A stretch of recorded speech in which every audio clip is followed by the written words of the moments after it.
नमस्कार दोस्तों, मैं डॉक्टर पीडी महंत। चुनाव सर पर है और बहुत गहमा गहमी है। मुख्य धारा के हर चैनल जो हैं हर तरफ रंगीनियत दिखा रहे हैं, सब कुछ सही और सुदृढ़ दिखा रहे हैं।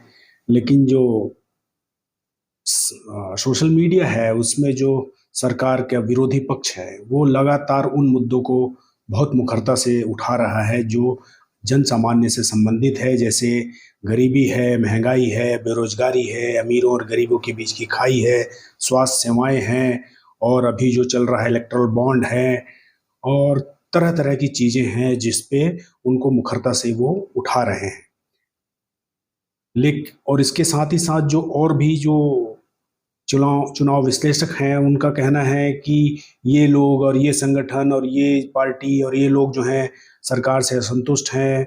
अगर वो इधर से इधर चले गए, मतलब प्रोबेबिलिटी पे, हाइपोथेसिस पे कि ये इधर से इधर चले गए तो खेल हो जाएगा, मतलब राजनीतिक गठजोड़ गठतोड़ और समीकरण में लगे हुए हैं कि ऐसा हो जाएगा, ऐसा हो सकता है, ऐसा हो जाएगा। लेकिन जमीनी स्तर पर यह सच्चाई है कि आम जन जो है बहुत दुखी है, बहुत तकलीफ में है। लेकिन इसके विपरीत जो सत्तारूढ़ हैं वो बिल्कुल ही निश्चिंत हैं। वो अपनी ताकत से, पूरी ताकत से वो अपने चुनाव के तैयारी में लगी हुई हैं, और उनको लगता है कि कहीं कोई दुखी नहीं है, कोई असंतुष्ट नहीं है, सब तरफ खुशहाली है। और ये क्यों है? ये मेरे ख्याल से जो सरकार की नीतियों का विरोध करते हैं, जो सहमत नहीं है, वो सब अच्छे से समझते हैं।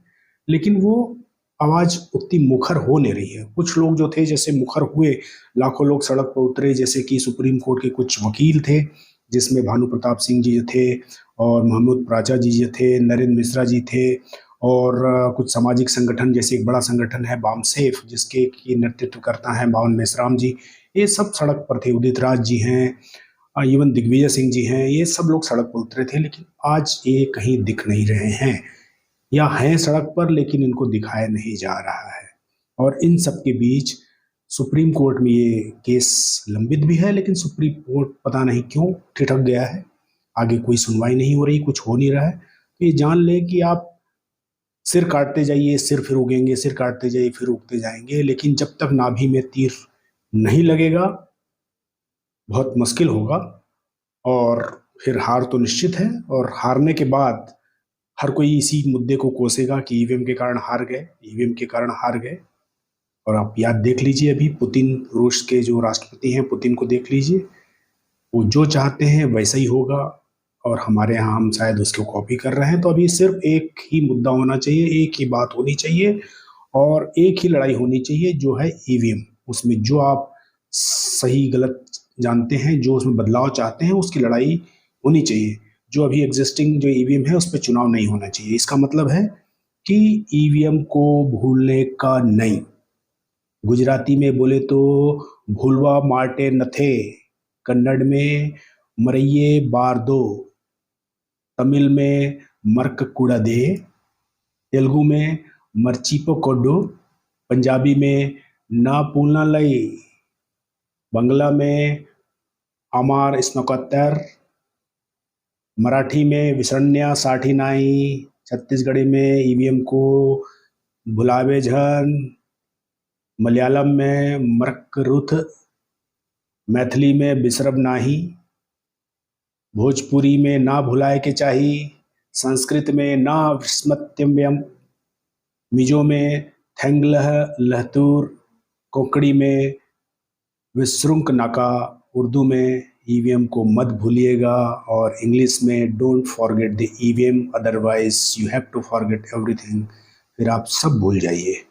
इसलिए जो सरकार की नीतियों से असहमत हैं, जो जानते हैं, जो समझते हैं कि सरकार गलत रास्ते पे जा रही है, तो जब तक ये ईवीएम है तब तक आप कोई मुद्दा, कोई गणित, कोई समीकरण, कोई तोड़फोड़, कोई भी बातें, कोई भाषण, कोई भी तर्क, कोई भी कुतर्क, कुछ भी देते रहिए, होना जाना कुछ नहीं है।